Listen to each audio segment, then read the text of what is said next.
I still remember the first time I saw her. It wasn't in a romantic place, not in some candlelit restaurant or at a party full of laughter. It was in the conference room of a mid-sized firm where I worked as an analyst. A room filled with nervous interns and loud executives. She walked in like she owned the air around her. Her name was Claire Dawson. Her handshake was firm, her voice steady, and her eyes sharp enough to cut through any illusion of confidence. At that moment, I didn't know she'd be the love of my life. Or that one day she'd be the reason I'd question what love even means. Claire wasn't like anyone I'd met before. While most people talked about what they wanted to become, she was already becoming it. Every move she made felt calculated. Like she was building something invisible, something huge. And I was drawn to that.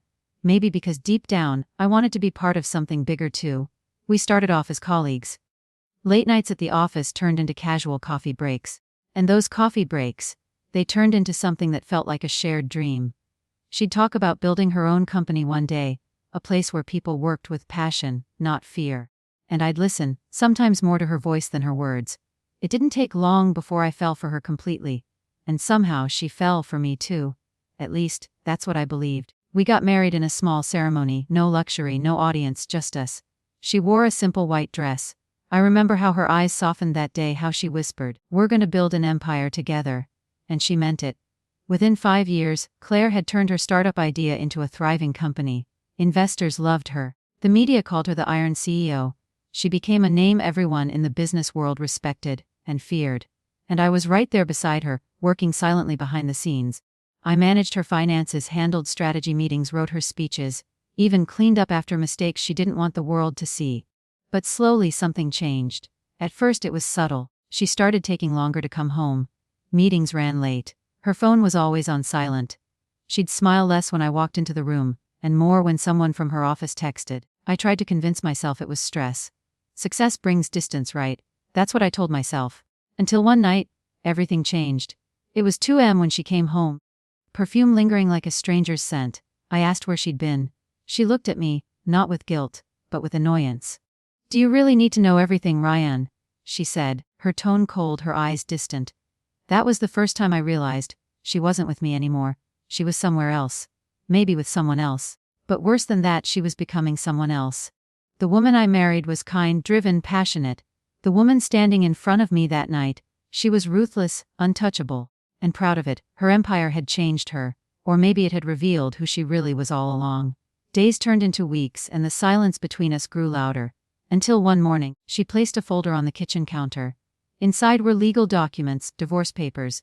No fight, no tears, just her signature already dry. When I looked up at her, she said calmly, "You'll get what's fair. But don't ever think you'll touch my company or my money again." And she walked away. Like it was just another business deal. But I wasn't going to let that be the end. Because while she thought she'd won, she had no idea who she was truly dealing with. After she left, the silence in that house was deafening. It wasn't the kind of silence that comforts you. It was the kind that eats you alive. I remember sitting on the edge of the bed, staring at the half-empty closet. Her clothes were gone. Her scent was gone. But the memories, those were still there, clinging to the walls like ghosts that refused to leave. For weeks, I didn't speak to anyone. People from the office called. Friends stopped by. But I didn't open the door. What was I supposed to say that my wife, the woman I built an empire with, had not only divorced me, but erased me like I was a typo in her story? I kept thinking about her words. "You'll never touch my money again." It wasn't about the money, it was about the meaning behind it. She wasn't just ending a marriage. She was declaring victory. She thought she'd won the war before I even realized it had begun. But here's the thing about betrayal. It doesn't kill you instantly. It poisons you slowly. Until one day you wake up and you're no longer the same person. That day came for me 3 months later. I was at a local coffee shop. One of those places that smells like burnt hope and old dreams. I overheard 2 businessmen at the next table. They were talking about a new partnership Claire's company had secured. A merger that would make her company worth hundreds of millions. One of them laughed and said, "She's brilliant, man, ruthless. She ditched her husband before the deal closed. Smart move. Heard he handled most of the groundwork, but she didn't want to share a dime."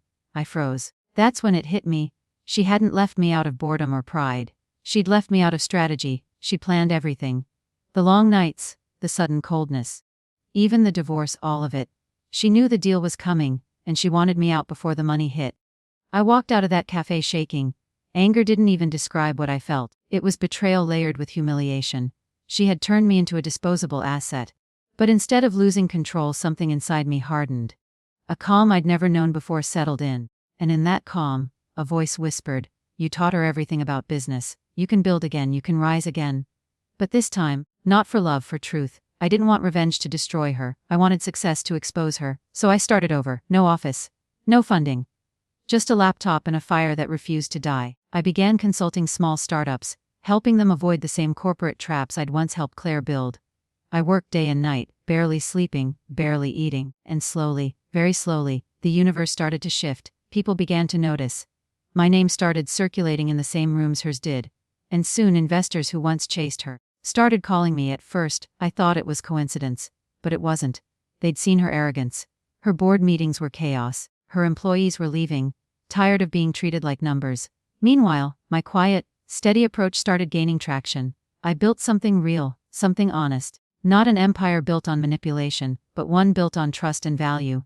But life wasn't done testing me yet. One afternoon while I was reviewing a contract, I received a message. It was from her assistant. The same woman who'd once helped plan our wedding. "Ryan," she wrote, "I think you should know. Claire's company is in trouble. There's an internal investigation. Someone's been leaking data." For a moment, I didn't know whether to laugh or cry. The same woman who built an empire on control was now watching it crumble from the inside. And though a part of me wanted to reach out, another part whispered, "No." She made her choice. Let her live with it. But fate had other plans. Because just when I thought I was done with her, I got a letter. It wasn't from a lawyer. It wasn't from her company. It was from her. The envelope was white, the handwriting hers. I opened it slowly, and inside was a single line written in blue ink: "Meet me, please. Just once." For the first time in months, I didn't know what to feel. Anger, curiosity, closure, I didn't know. But I knew I couldn't ignore it. It was the kind of morning that looked calm, but felt heavy. Gray skies, no wind, the air thick with the smell of rain that refused to fall. I remember staring at my reflection in the courthouse window. Same face, same eyes. But something about me was different now, colder, sharper, like I'd been burned and somehow survived the fire. Inside the courtroom, everything was polished and expensive. Oak tables, marble floors, a faint echo of footsteps that sounded too clean for the kind of dirt that was about to be thrown. And then she walked in, Claire Dawson. The woman I once held through sleepless nights, now walking like a queen entering her own kingdom. Perfect posture, tailored suit, diamond earrings that caught the light like they were mocking me. She looked powerful. But not the kind of power that comes from strength. The kind that comes from control. She didn't even look at me when she sat down. She just adjusted her files, whispered something to her lawyer, and crossed her legs like she was settling in for a victory she already believed was hers. The judge called us to order. My lawyer spoke first, outlining the facts.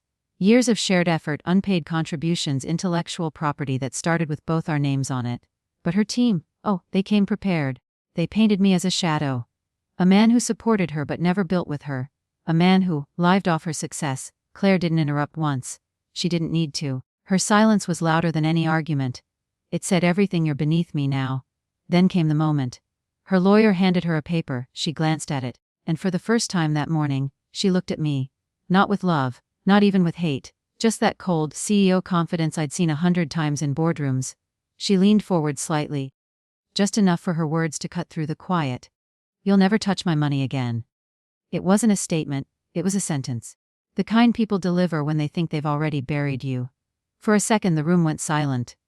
Even the air felt heavy, and I could feel every eye in that courtroom shift toward me, waiting to see if I'd break. But I didn't. I looked at her. Calm, steady, unmoving, and said nothing. Because silence sometimes says more than any words ever could. Her lawyer smirked. The judge scribbled something down, and just like that, the hearing moved on. Papers signed. Agreements made. And in less than an hour the story of us, everything we'd built, ended on paper. When it was over, she stood up, gathered her documents, and walked past me. For a brief second, her perfume hit me again, the same scent from the night she first came home late. But this time, it didn't hurt. This time it reminded me who she'd become. She paused near the door, maybe expecting me to say something. But I didn't give her that satisfaction. I just whispered, not to her, but to myself, "You're right, I won't touch your money. Because I'm about to build something money can't buy." She turned slightly, maybe confused. And then she left. That was the last time I saw her, for a long time. But here's the thing about endings. They're rarely the end. Sometimes, they're just the silence before the storm. Because while she thought she'd closed the book, I was already writing the next chapter. And this time, it wouldn't be about revenge. It would be about rebirth. They say the best revenge is success, but that's not true. The best revenge is peace. The kind that comes when you no longer care about proving them wrong, because you've already proven yourself right. After the hearing, I disappeared. Not literally, just from the circles we both used to move in. While Claire was busy hosting galas and being interviewed by Forbes, I rented a tiny apartment above a bookstore downtown. No luxury. Just quiet, and in that quiet I worked. Every day at sunrise I'd open my laptop and lose myself in ideas. New systems, new strategies. I didn't want to rebuild our company. I wanted to build something entirely different. Something human. I called it Lumatech, a consulting network that connected small businesses with ethical investors. People who believed in value before profit. It wasn't flashy, but it worked. Within a year, we had 12 clients. Within 2 we had 100. And by the 3rd year I was on the cover of Entrepreneur Weekly. I didn't smile in that photo, because it wasn't pride I felt, it was peace. But success has a strange way of echoing through the walls of the past. And one night it came knocking again, this time quite literally. It was raining hard. I was reviewing a new partnership deal when I heard a soft knock at my office door. When I opened it, for a moment, I thought I was seeing a ghost. Claire. She looked different.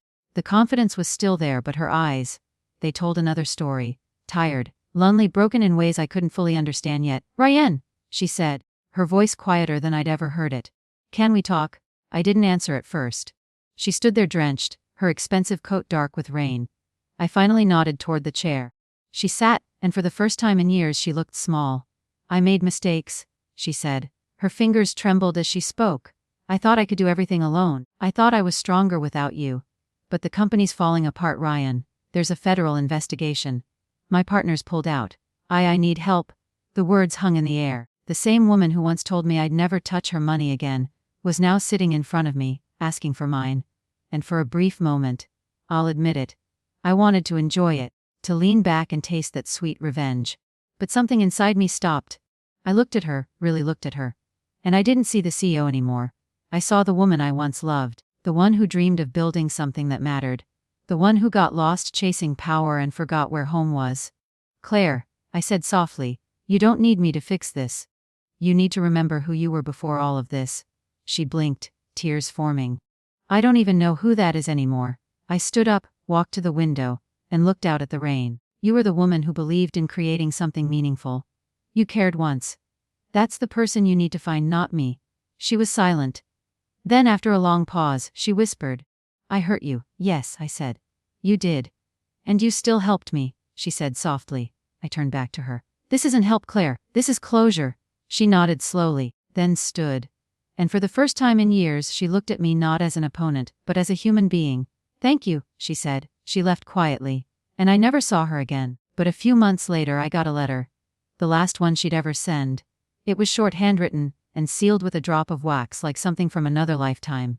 "Ryan, I walked away from my company. I'm starting again, small, honest. I hope one day I become the person you believed I could be." I read it twice. Then I folded it, placed it in a drawer, and closed it. Because some stories don't need revenge to end, some just need peace. And mine finally had it. Years have passed since that rainy night. And yet, sometimes I still hear her voice. Not in a painful way, not anymore, but like an echo of a life I once lived. A memory that doesn't hurt, but humbles. Lumatech grew beyond what I ever imagined. We expanded globally, partnerships, foundations, schools. But the real success wasn't in the numbers, it was in the people. Every time someone told me, "You helped me rebuild my dream," I felt like I'd finally done something that mattered. Still, every once in a while, I'd pass a news headline about Claire. Former CEO starts new non-profit for women in business. She speaks at Harvard about ethics and leadership. And I'd smile quietly to myself, not out of pride, but because I finally understood something. She wasn't my enemy. She was my mirror. Her betrayal broke me, yes, but it also forced me to face the truth. That I'd lost myself long before she left. I had tied my worth to someone else's dream. And when that dream walked away, I had to find my own. That's what redemption really is. It's not about forgiving the person who hurt you.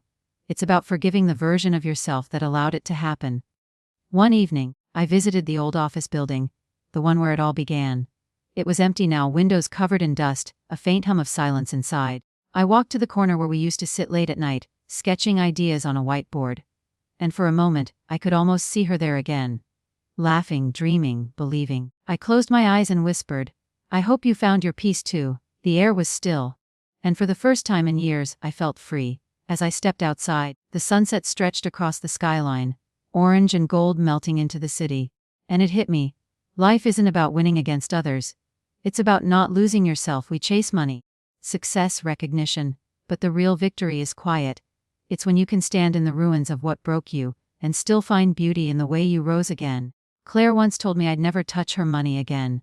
And she was right, I never did. But I touched something far more valuable: peace, purpose, and the kind of success that can't be stolen, because revenge fades. But redemption, it stays. If you've ever been betrayed, if you've ever watched someone walk away and take a piece of your soul with them, don't chase them. Don't chase revenge. Build. Rise. And let your peace be the loudest response. Because one day, when they look back, they won't see the person they left behind. They'll see the person they could never destroy.